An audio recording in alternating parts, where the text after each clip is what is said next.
Hoosiers coast to coast and back to back, we tell you where to book reservations for a bowl game coming up. And you can't talk Hoosier sports without mentioning basketball. And what a week it was for the Cream and Crimson. This is Hoosier Sports Night.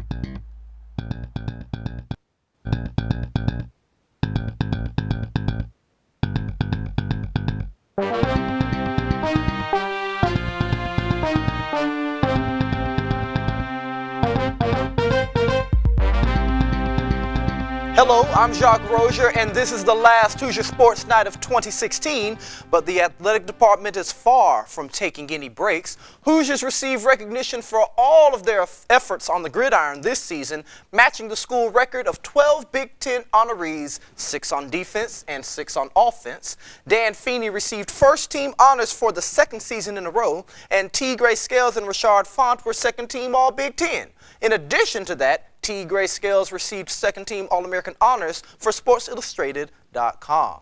The football team is looking to break a 3-game losing streak in the postseason. The last time Indiana won a bowl game was in 1991, a shutout win 24-0 over Baylor in the Copper Bowl. Coincidentally, that was also the last season Indiana went to back-to-back bowl games, a feat the Hoosiers accomplished again this year.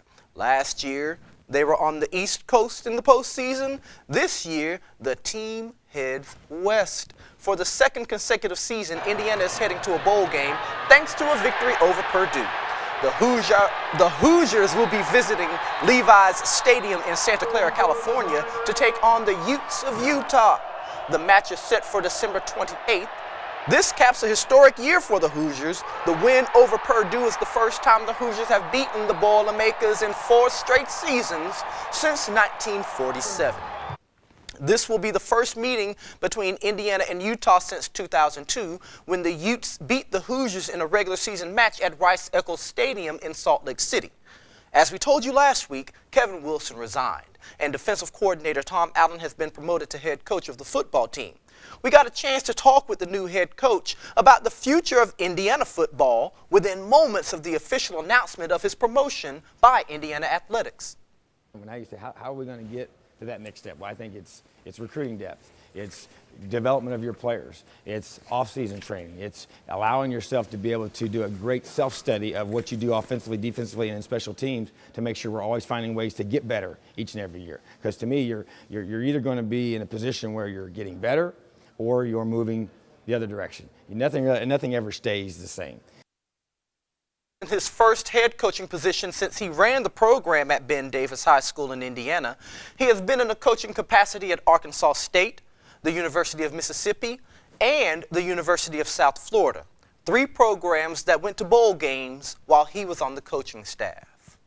From the gridiron to the hard court, men's basketball went 3-0 last week, defeating Southeast Missouri, SIU Edwardsville, and most notably, the then third-ranked North Carolina Tar Heels. Contributions from across the board helped the Hoosiers to win their 76-67 game against North Carolina. OG Anunoby led the team in points with 16 before unfortunately injuring his ankle after a dunk. Thomas Bryant finished the game with 12 points, the second most for the Hoosiers.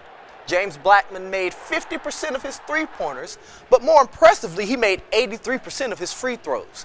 Action from Robert Johnson, Josh Newkirk, and Juwan Morgan all helped push the Hoosiers past the Tar Heels without a single lead change or tied score throughout the entire game. The closest the Tar Heels got to the Hoosiers was within 4 points before Indiana widened the gap once more and shut UNC down for the victory. James Blackman and head coach Tom Crean both had positive words to say about the teamwork that was executed in that game. Even though it was so loud tonight, I feel like our guys just talked to each other and everyone knew what spot to be in at all times. We had a tremendous crowd, obviously, that brought a ton of energy to everyone. But our guys, they are absolutely spent. And I would bet Coach Williams' guys are as well. I mean, our guys, they're in a great frame of mind, but they're absolutely spent.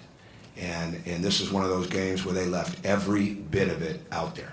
And while the men's team has had a tremendous week, the women have been struggling a little bit, but they were able to get a victory over the University of North Texas, 94-64. Contributions from Tyra Buss includes 21 points. Amanda Cahill had a double-double on the day with 15 points and 10 rebounds, and Alexis Gaskin had 15 points, 5 assists, and 4 rebounds. Speaking of both the men's and women's basketball team, we wish them much success over the break. And just to let you know, we will be at the Crossroads Classic as well as the Foster Farms Bowl. So be sure to stay up to date on all the Hoosier happenings as you spend time with your loved ones over the break. The easiest way to do that, like our page on IUSTV Sports on Facebook and follow us on Twitter at IUSTV Sports. For Hoosier Sports Night, I'm Jacques Rozier. We'll see you in the spring.